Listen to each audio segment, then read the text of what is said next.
Welcome sa DRS 2.0. Fresh at nagbabagang happenings ba ang hanap mo? Mga padabarkads man yan o mga trending topics? Pwes, sagutin natin yan. Kaya naman isubscribe nyo na ang ating channel para sa mga nagbabagang balita everyday. Welcome back again sa ating YouTube channel mga Kadabarkads. And for today's video, ang pag-uusapan natin ay tungkol sa mga importanteng kaganapan sa loob at sa labas ng Itbulaga. At unahin na nga nating pag-usapan itong panibagong announcement po ng TBJ or ng Itbulaga mga Kadabarkads na dapat ay ating abangan. Para po ito bukas, May 29, 2026, Friday po yan, 4 p.m. Para po yan dito sa Buy Request. Makasama natin syempre si Alan K, Zemaine Mendoza, and si Ian Red. Ayon nga dito, i-comment ng inyong pangmalakasan na song request dahil bukas sa by request makasama natin ang mga Dabarkads natin na ating binanggit kani-kanina lamang. Kaya naman, see you there mga Dabarkads. Samantalang talakayin naman natin ang katanungan po ng ilang mga netizen at Dabarkads natin, bakit si Ruel ng si Ruel Carino lamang daw po ang ating napapanood dito po sa programang Itbulaga. Nasaan na daw po sila Mang Domeng, si Lucky, and si Daryl Shane Jandani. So nakikita kong rason dyan mga Kadabarkads at explanation hanggat vacation po kasi sinusulit po ni Ruel Carino na magkaroon siya ng schedule dito po sa Itbulaga. Dahil sa oras na magpasukan na po, hindi na po siya masyado or madalas makikita sa Itbulaga.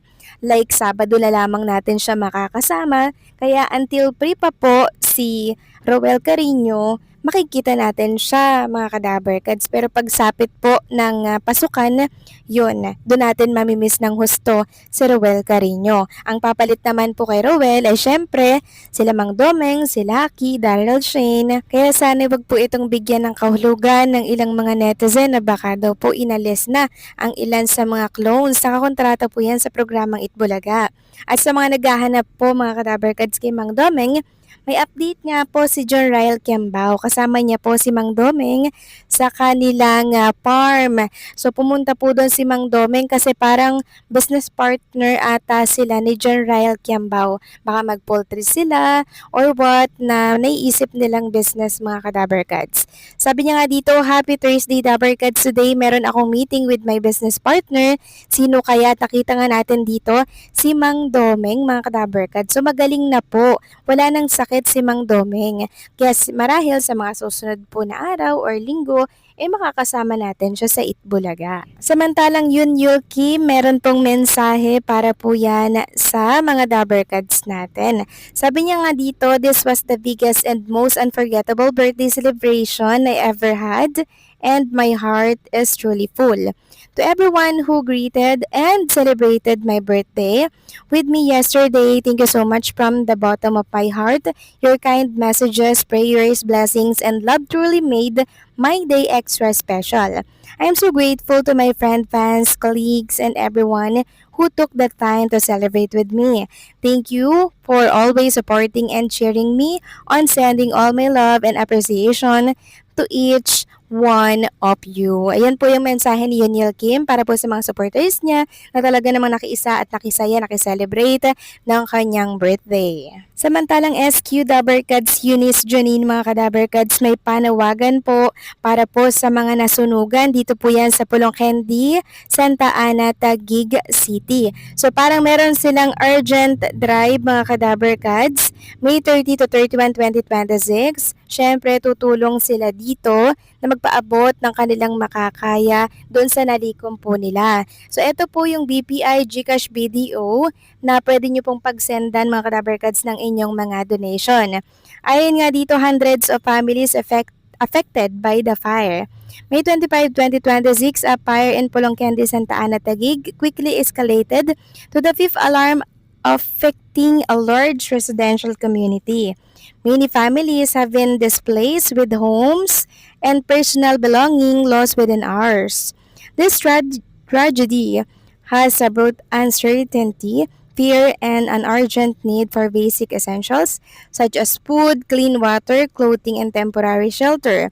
In response, Yaka Foundation is opening an urgent relief drive to support affected families as they begin to recover from this devastating incident. We are accepting in-kind donation, particularly easy to cook and ready-to-eat food, bottled water, hygiene kit, and other essential supplies. All donation will directly fund the immediate needs and ongoing relief operation for the affected family. So nakakabilib at nakakahanga naman itong si SQ Eunice, mga kadaber Kads, dahil talagang ang puso niya po ay nasa pagtulong sa ating mga kababayan. Samantalang pag-usapan naman natin ang tungkol dito kay Boss Joey De Leon na kung saan wala pa rin po ngayon sa programang Itbulaga, mga kadaber Kads. Akala natin makakasama at makikita natin siya, pero wala pa rin po, mga kadaber Kads. At dahil nga po dyan, mas lalo pong tumindi ang pag-aalala po ng mga daber Kads natin at ilang mga netizen na ano na kaya nangyari kay Boss Joey De Leon.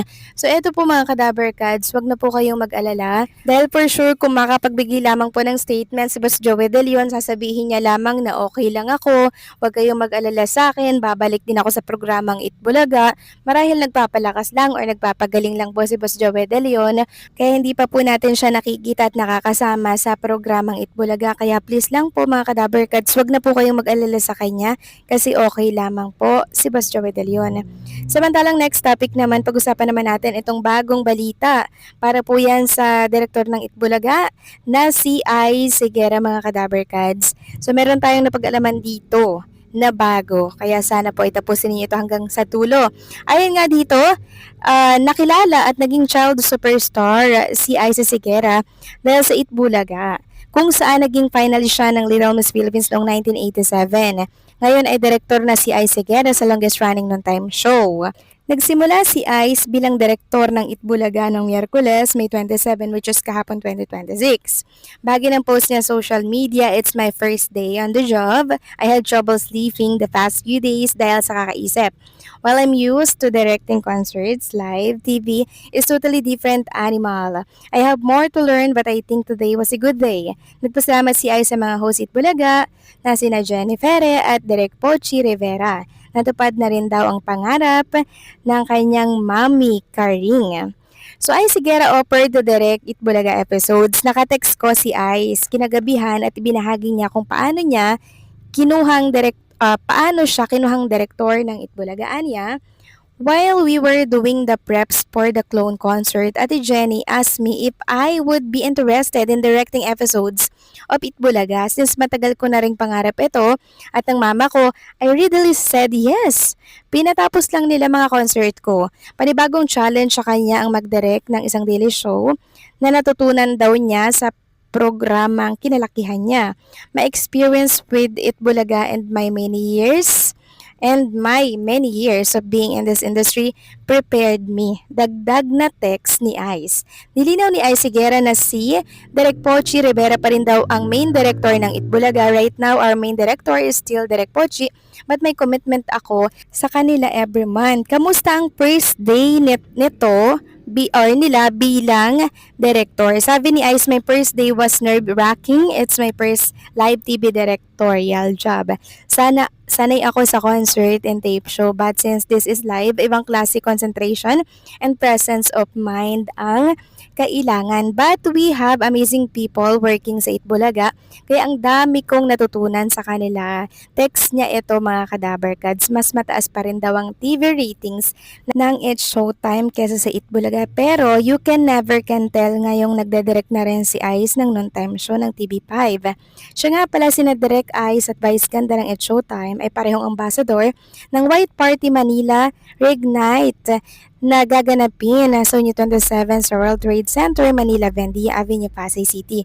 So linawin ko lang, mga kadaber Kads, yung inilagay dito ng PEP, no, na kung saan ay mas mataas pa rin daw ang ratings ng It's Showtime kasi Itbulaga.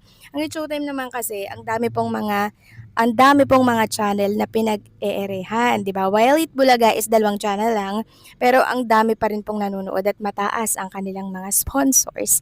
So kayo ba, mga kadaber Kads, ano masasabi ninyo dito? Please comment down below.